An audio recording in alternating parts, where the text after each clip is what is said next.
নমস্কার।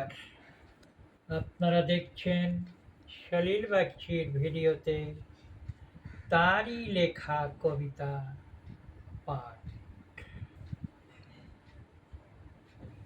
কবিতার নাম জাতিস্বর এবং পাঠ করছি আমি সলিল বাগচি।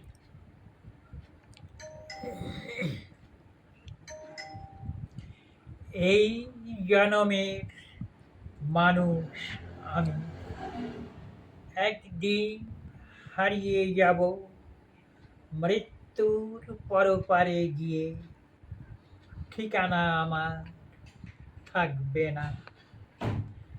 হয়তো আবার যদি আসি এই পৃথিবীতে জন্ম নিয়ে, হতেও তো পারি পুকুর ঘাটে সিঁড়ির শ্যাওলা হয়ে। তুমি হবে মাছ ওই জলেতে, ঠুকরে ঠুকরে খাবে আমাকে। চিনতে কি পারবে তখন?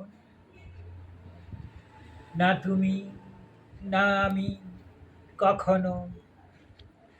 নয়তো আবার যদি জন্মলোভী উকুনের রূপে পরজীবী কারুয়া মাথায় অথবা দেহে, মনে করো তুমি হবে সেই দেহধারী জীব, আমার আশ্রিতা পিষে মারবে মোরে আঘাতে।